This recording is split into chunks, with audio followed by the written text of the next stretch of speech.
Welcome everyone to the weekly show of the Zera Shimshon, and if you don't know my name, it's too bad. It's Yosef Lange.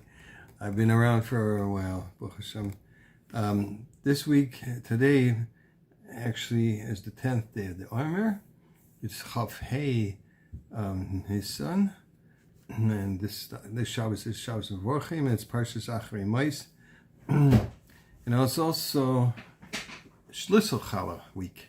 So those who will do it, it will be a big schus, and it'll be a segula, according to many different opinions, to bring in Parnasa.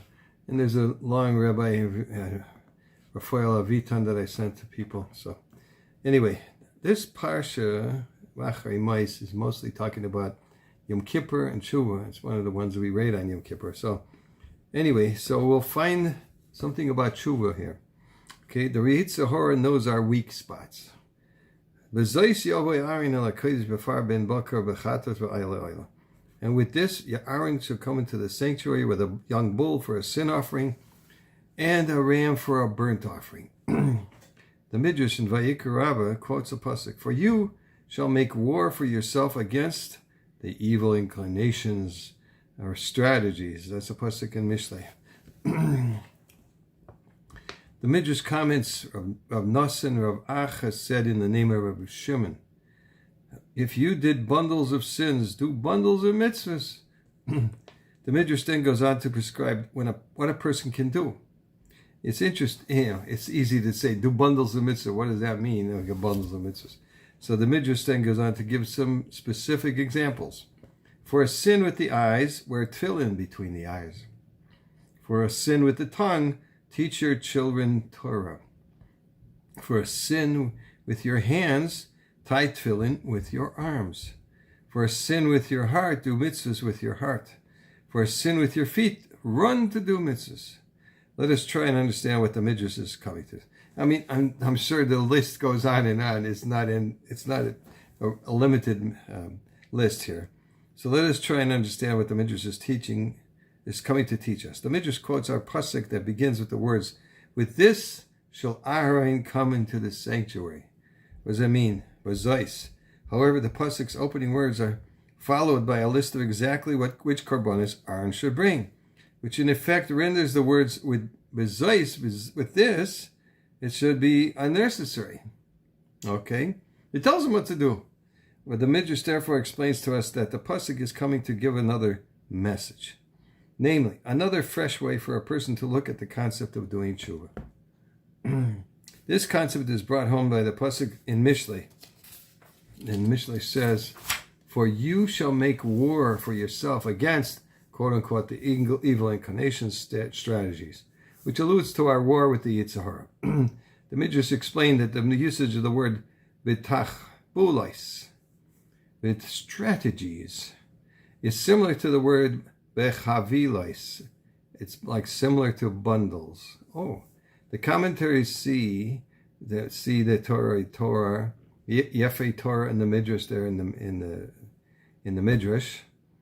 After a hard time with this Midrash, arguing that it would have been sufficient to say that a person needs to do tshuva for his sins without going to such lengthy explanations with so many mida keneged mida examples.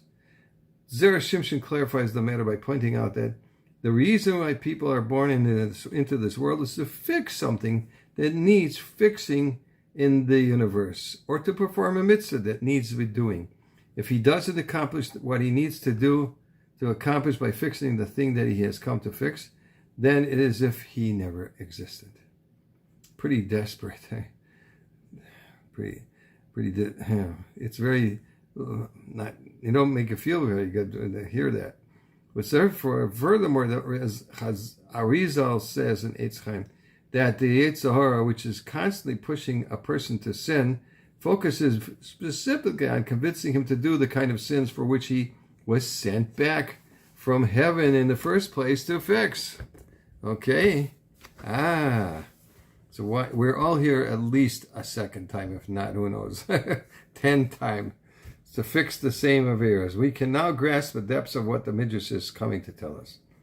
It is not sufficient, says the Midrash, for a person to repent for his sins what he does.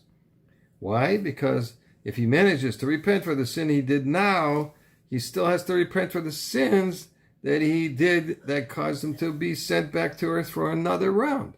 The sins from the previous life. It is therefore very important for anyone trying to do tshuva to keep in mind that it is not enough to repent for his current round of averos. No, doing tshuva is just the first step. This should be followed with the person doing bundles of mitzvahs. Chavilos mitzvahs. And the mitzvahs that a person chooses to do should be done in the very area where he messed up. Why? Because the fact that he was drawn into sin in that particular area is a sign that this is the area that he needs to work on and fix. And it is a sign that this is the very reason he returned to this world.